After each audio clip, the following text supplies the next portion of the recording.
اعوذ باللہ من الشیطان الرجیم بسم اللہ الرحمن الرحیم اللہم صلی اللہ سیدنا محمد وآلہ وطراتہ بیعدد کل معلوم اللہ کا استغفر اللہ لا الہ الا هو الحی القیوم واتوب الیہ یا حی یا قیوم۔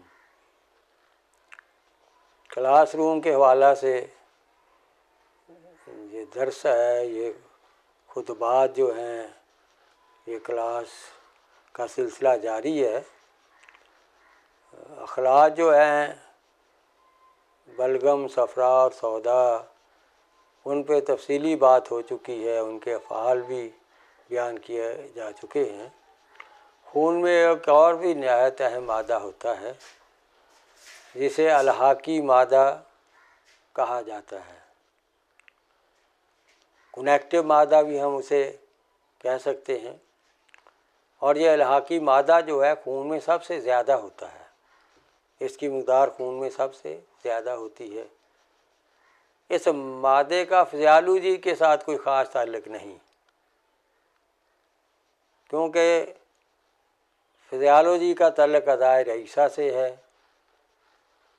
یہ مادہ جو ہے یہ عرضی مادہ ہے، یہ بنیادی مادہ ہے، تو اس لیے اطباء کرام اسے شروع سے الحاقی مادہ قرار دیتے رہے ہیں۔ یہ جس طرح زمین کو گود قرار دیا، اسی طرح یہ گود ہے، یہ مادہ، تو اس سے ڈھانچہ انسان کا بنتا ہے، اعضاء میں اس سے صلابت پیدا ہوتی ہے، گریپ پیدا ہوتی ہے اس مادے سے، اور یہ مادہ اگر خون میں کم و بیش ہو جائے تو اس سے افعال الاعضاء جو ہیں وہ ضرور متاثر ہوتے ہیں، لیکن اس کی کمی بیشی کو رفع کرنے کے لیے کچھ اور نہیں کرنا پڑتا، بلکہ اعضائے رئیسہ کے افعال کو درست کر دینے سے اس مادے کی کمی بیشی جو ہے وہ دور ہو کر یہ مادہ نارمل ہو جاتا ہے۔ تو الحاقی مادہ جو ہے اس کے کیا ہے جسم میں افعال، اور یہ کیا کیا فوائد پہنچاتا ہے انسان کو، تو اس میں اعضاء کو جوڑنے کے لیے یہ گارے مٹی کا کام دیتا ہے۔ نمبر 2، اعضاء کو سہارا دیتا ہے، ان کا یہ آسرا بنتا ہے۔ نمبر 3، اعضاء میں حسب ضرورت صلابت پیدا کرتا ہے، ان میں گریپ پیدا کرتا ہے، اور اسی طرح یہ جسم کی بنیادی ڈھانچہ بناتا ہے، جیسے ہڈی، کری، وتر، اوتار، یہ ساری چیزیں جو ہیں یہ الحاقی مادہ سے وجود میں آتی ہیں۔ الحاقی مادہ کا جو ہے اس میں بہت کردار ہے۔ اسی طرح نمبر 5، یہ تنزلی صورتوں میں ہڈیوں کی غذا بنتا ہے،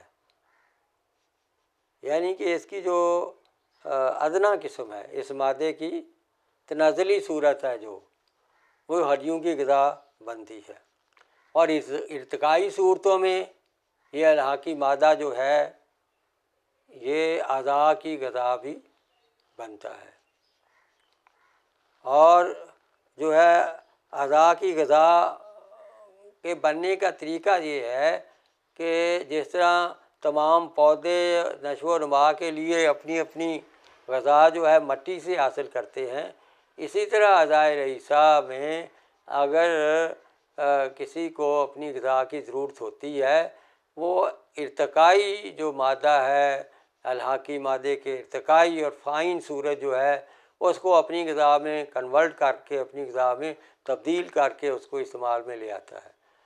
تو یہی ہے اصل میں یہ جسم میں جب یہ الحاقی مادہ جو ہے یہ کسی جگہ پہ جب ضرورت سے بڑھ جاتا ہے، اور جب اعضائے رئیسہ اس کو اپنی غذا میں کنورٹ کر کے، تبدیل کر کے اس کو استعمال نہیں کرتے، اس کو اپنے تغذیہ کے لیے جو ہے کام میں نہیں لاتے، پھر وہ الحاقی مادہ وہاں بڑھنا شروع ہو جاتا ہے، اور اسی الحاقی مادے کے بڑھنے سے وہاں ٹیومر بن جاتا ہے، رسولی بن جاتی ہے، اس قسم کی جو ہیں شکایات اور کینسر کی صورت میں بھی اس الحاقی مادے کی زیادتی کا بہت زیادہ عمل دخل ہوتا ہے، اسے ضرور مد نظر رکھنا چاہیے۔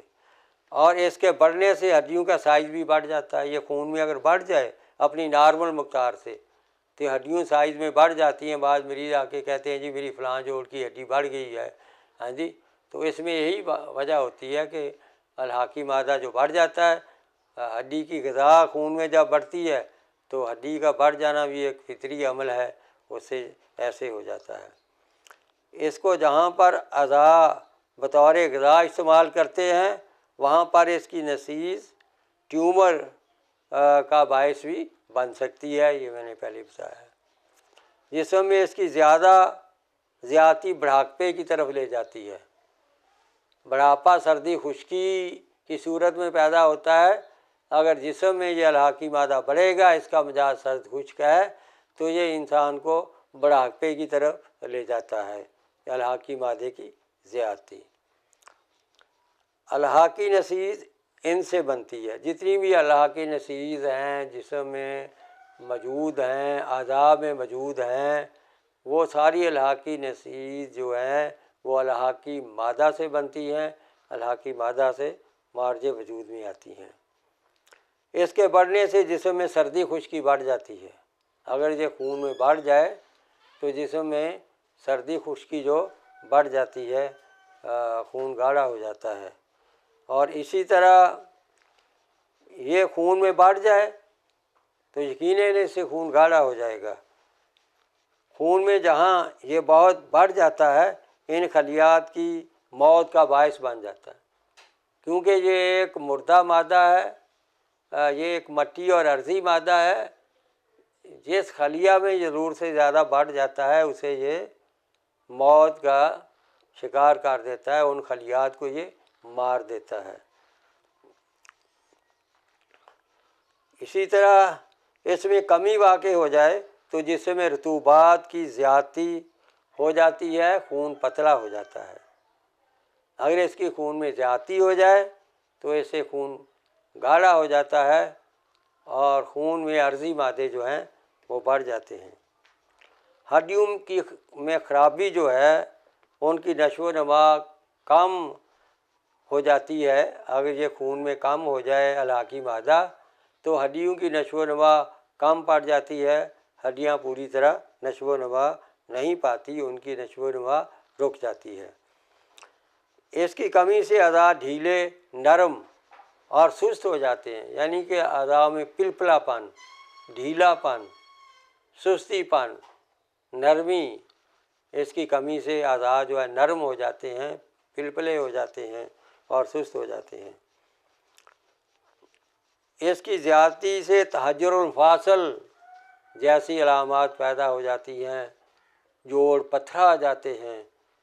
جب یہ یہاں زیادتی ہوتی ہے، جن جوڑوں میں یہ رک جاتا ہے وہاں تحجر المفاصل اور گنجیا کی علامات جو ہے یہ پیدا کر دیتا ہے۔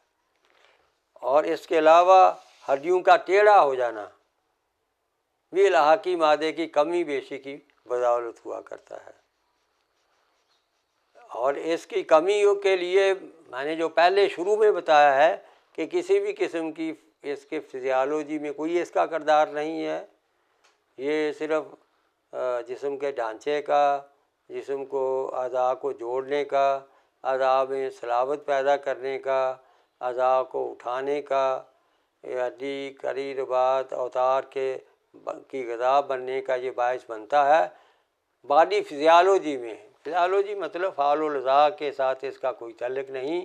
اگر یہ خون میں کم پڑ جائے تو ہم اسے پورا کرنے کے لیے عضلاتی تحریک پیدا کرتے ہیں، اور اگر یہ خون میں بڑھ جائے تو ہم اسے نارمل کرنے کے لیے غدی تحریک پیدا کرتے ہیں، جس سے یہ نارمل ہو جاتا ہے۔ یہ ہیں وہ حقائق جو کہ خون کے الحاقی مادہ جسے کنیکٹو مادہ کہا جاتا ہے اور بارے میں جو کہ بندہ ناچیز نے بیان کر دیے ہیں، اور انشاءاللہ تعالی یہ ایک بہترین ان کے افعال اور ان کے خواص اور ان کے نقصانات جو بتائے ہیں بندے نے، یہ تحقیقات پہ مبنی ہیں اور سچائی کی بین دلیل ہے۔ اللہ حافظ۔